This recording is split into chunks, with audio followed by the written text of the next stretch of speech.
active recovery and training are part of active recovery and training.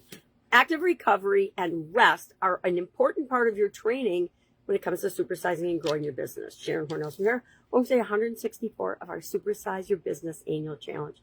It's the first year we've done an annual challenge for the business communities that I am a part of, and it's going really, really well. I think that sometimes people miss a day and then they just want to throw their hands up in the air and quit. But the truth is, you can miss a day, you can go back and listen to the recording, or you can just pop back in wherever you left. Not wherever, well, you could go back and join Supersize Your Business School and get access to all of the entire year worth of recordings, or you can just join us the next day, right? Maybe you overslept. Maybe you just didn't get around to getting on one of the platforms that I show up on. Whatever, just don't quit. Don't quit on you. So a couple things come to mind when I think about training, light training, active rest, active recovery, and training. I think as a leader and as a founder and as a business person in any way, shape, or form, we always need to be sharpening the saw. I can't remember who told the sharpening the saw story. I've heard it so many times. I've lost who it was attributed to. But we all know the story. In order to perform better, we need to increase our skills, increase our abilities, practice, and be in action, right? All of those things are important. Now, when it comes to physically training our body, since we're talking about physical health and well-being this month as the focus of From the Life Framework, we're talking about all different topics. And some of them, just like I did idioms every day, are a little bit of a stretch, but there's always a business perspective or point of view to each and every one of these topics.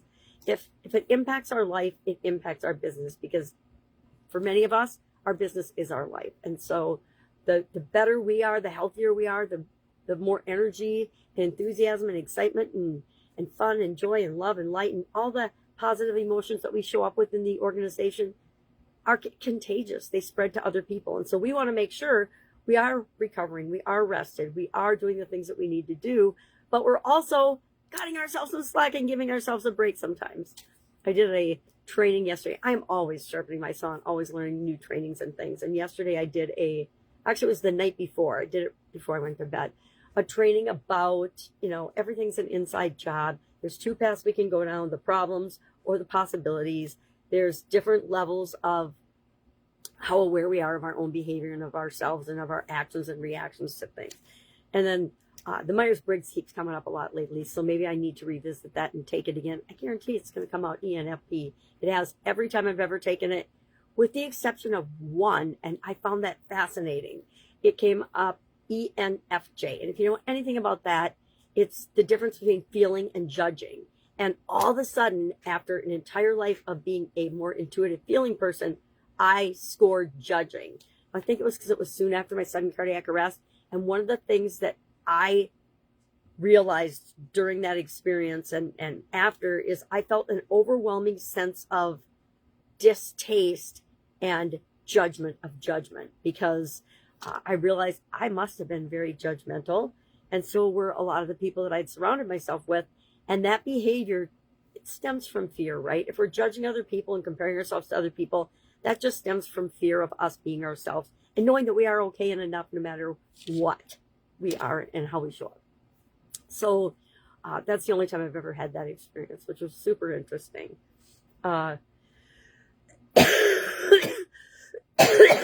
So how can we use this to play out in our business? For me, it's more than just physically setting the example and providing space for people to have downtime and rest and recovery time as part of their day. We need to build that into our daily schedule, right? I am one of those people that was totally guilty of always eating at my desk, always going. Anytime I was at work, I never really stopped or took a break. Didn't set the best example for my people, but I had a really productive divisions in the businesses that I worked for because everybody did what I did. Now, was it good for us long term? Probably not. Lucky for them, I was only there like 3 to 5 years at a time. But we want to build recovery, and active recovery means I'm not just sitting around on the couch doing nothing and watching Netflix.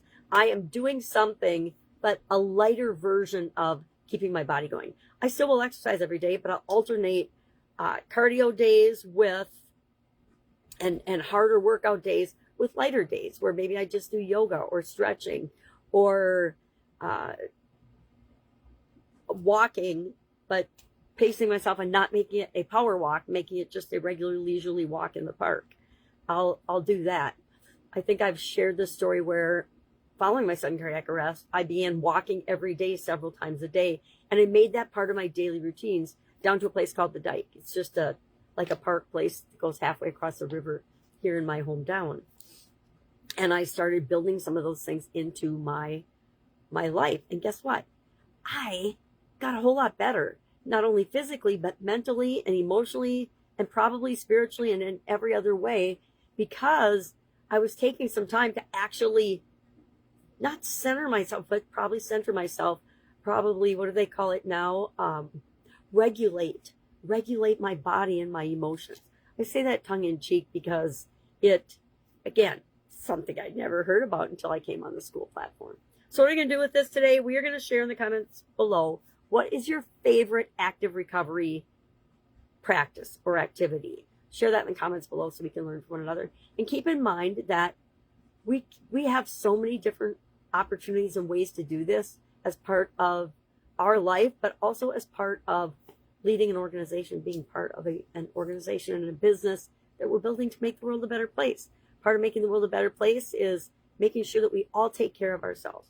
And not in an overindulgent, I'm a princess way, but in a, I am a human being, and we human beings need certain things in order to avoid burnout, in order to be more effective, in order to actually use the information that we get from trainings. Trainings can be skills training, but they can also be physical body training. All right, that's all I've got today. If I can help you in any way, ask. Otherwise, have an awesome day, and I'll, of course, be with you tomorrow. Bye. Hey, check us out on School, SKOOL. If you want the link for that, share Supersize in the comments below.